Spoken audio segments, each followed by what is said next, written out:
देखो हम लोग पहुंचे क्वेश्चन नंबर 6 में, रामनाथ लिमिटेड में। The following is the balance sheet of Ramnath limited as on 31/12/2011। मैंने इसका स्टेप्स का फॉर्मेट बना दिया था, step 1, step 2, step 3, 3A B C, फिर स्टेप 4, फिर स्टेप 5। ये फॉर्मेट बना दिया था। इसके बाद क्या करते हैं, एडजस्टमेंट सॉल्व करते हैं। इसके बाद हम लोग सबसे पहले एडजस्टमेंट सॉल्व करते हैं। सबसे पहले adjustment 1, the present market value of land and building is 342,500। तो ये जो 342,500 है, इसको स्टेप 1 में कैपिटल एम्प्लॉयड फॉर गुडविल में लिखेंगे, land and building. The present market value of land and building is 342,500। इसको सबसे पहले हम लोग स्टेप 1 में लिखेंगे। अब अगर किसी भी एसेट की या लायबिलिटी की न्यू वैल्यू दी हुई है, अगर किसी भी एसेट की या लायबिलिटी की न्यू वैल्यू या मार्केट वैल्यू दी हुई है, तो हम लोग मार्केट वैल्यू लिखेंगे। मतलब लैंड एंड बिल्डिंग की जो ओल्ड वैल्यू होगी, ऑब्वियसली जैसे बचपन से सीखा है, ये लैंड एंड बिल्डिंग की ओल्ड वैल्यू है 2,30,000। अब ये हमारे काम का नहीं है, क्योंकि मार्केट वैल्यू दी हुई है 342,500, तो हम ओल्ड वैल्यू को छोड़ देंगे, ओल्ड बैलेंस शीट वाली वैल्यू को छोड़ देंगे। तो ये एडजस्टमेंट नंबर 1 हो गया।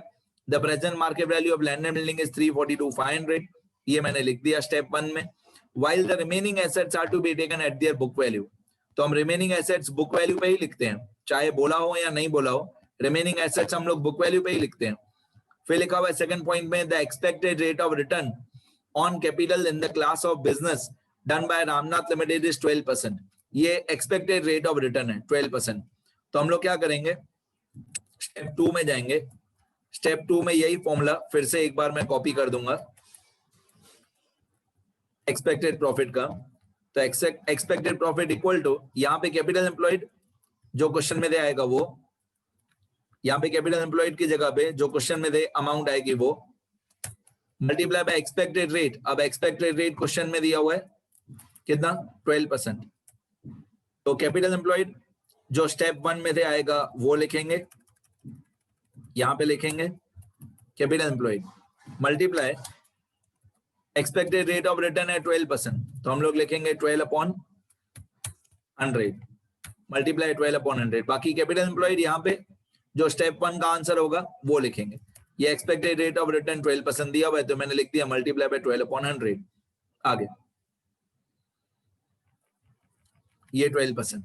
Okay, the profit of the company before tax at 50%। ये हमेशा बिफोर ही होना चाहिए।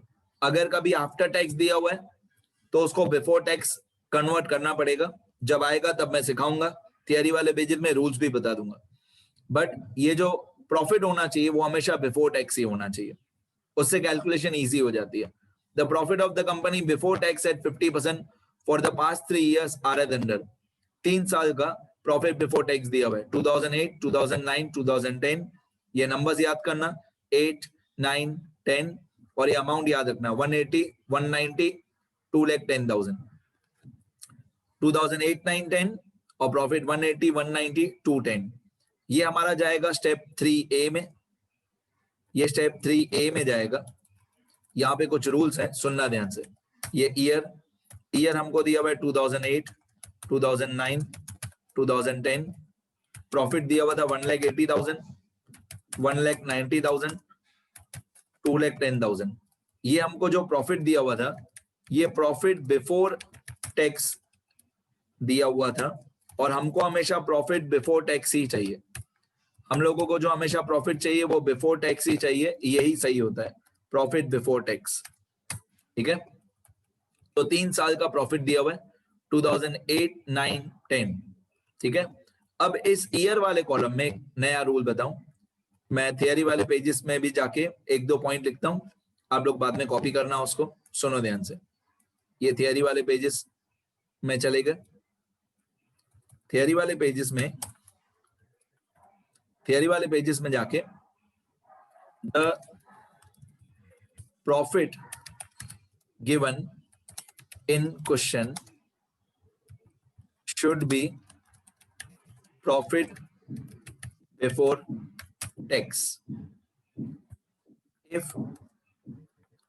profit after tax is given, then we should convert it into profit before tax. मतलब अगर आफ्टर टैक्स दिया हुआ है तो हम उसको बिफोर टैक्स में कन्वर्ट करेंगे। कैसे कन्वर्ट करेंगे वो सब मैं कैलकुलेशन सिखाऊंगा आप लोगों को। एक काम हो गया। दूसरा काम,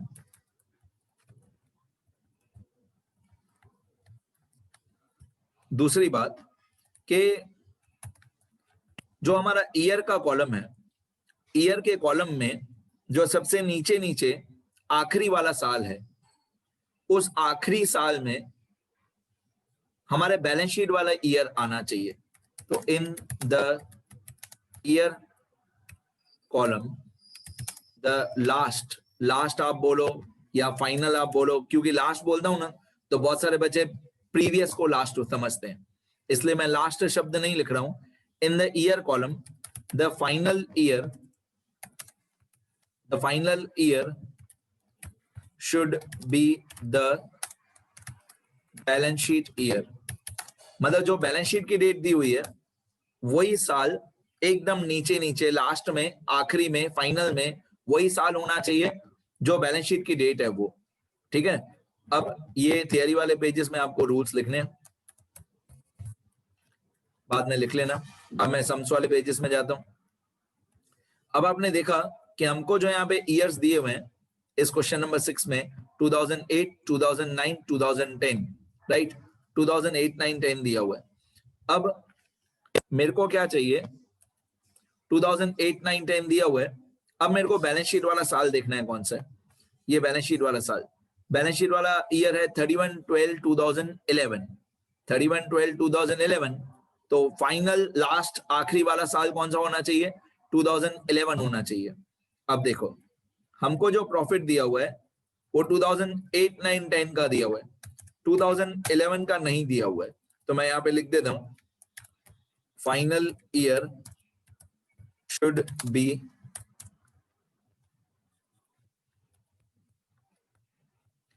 बैलेंस शीट ईयर।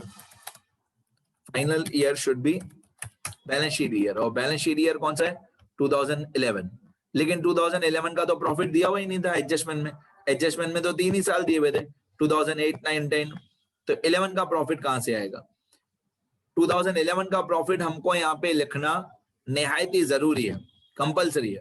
वो कहां से मिलेगा, वो हम लोगों को ओल्ड बैलेंस शीट में से ही मिलेगा। देखो यहाँ पे एडजस्टमेंट में 2008 का, 2009 का और 2010 का प्रॉफिट दिया हुआ है, 2011 का नहीं दिया हुआ है। 2011 का प्रॉफिट आपको यहाँ पे दिया हुआ है ओल्ड बैलेंस शीट में। देखो ये ओल्ड बैलेंस शीट है, इसमें लिखा है profit and loss account, balance on 1/1/11 4000। अब यहाँ पे लिखा है profit for 2011 before deducting tax at 50%, 2,40,000। ये 2,40,000 हमारे 2011 का प्रॉफिट है और ये होना ही चाहिए, लिखना ही पड़ेगा 2,40,000। और मैंने आपको रूल थियरी वाले पेजेस में भी बता दिया कि आखिरी में लास्ट वाला जो साल होना चाहिए, ये वाला साल फाइनल ईयर, आखिरी साल वही होना चाहिए जो बैलेंस शीट की डेट है। तो ये लोग जानबूझ के ऐसा करेंगे, 3 साल एडजस्टमेंट में देंगे, चौथा वाला साल देंगे ही नहीं। वो आपको बैलेंस शीट में ढूंढना पड़ेगा कि आखिरी साल का प्रॉफिट कितना है। डन। आगे नेक्स्ट एडजस्टमेंट। इसके बाद लिखा from the above particulars you are required to compute the value of goodwill on the basis of 4 years purchase of its super profit. अब ये जो 4 years परचेज है ये हमको स्टेप 5 में काम आएगा, लास्ट वाला step 4 years purchase of its super profit. तो जो लास्ट स्टेप होगा स्टेप 5, ये स्टेप 5 है गुडविल।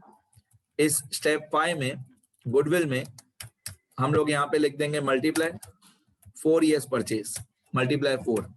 तो जो भी हमारा सुपर प्रॉफिट आएगा, सुपर प्रॉफिट स्टेप 4 में से आएगा, जो भी हमारा सुपर प्रॉफिट आएगा उसको मल्टीप्लाई बाय 4 कर देंगे। ठीक है। ये वीडियो लगभग आधे मिनट में कंप्लीट हो जाएगा। कंप्लीट हो जाए तो हम नेक्स्ट वीडियो में आगे कंटिन्यू करेंगे। तो 4 years परचेज, 4 years परचेज। आगे क्वेश्चन। इसके बाद ये वेट्स दिए हैं, द अप्रोप्रिएट वेट्स आर 1 2 3 4। ये स्टेप 3A में काम आएगा। वेट्स 1 2 3 4 अप्रोप्रिएट वेट्स, ये स्टेप 3A में काम आएगा यहाँ पे। वेट्स 1 2 3 4 1 2 3 4, ये हमारा वेट का कॉलम होगा, मतलब W का कॉलम होगा।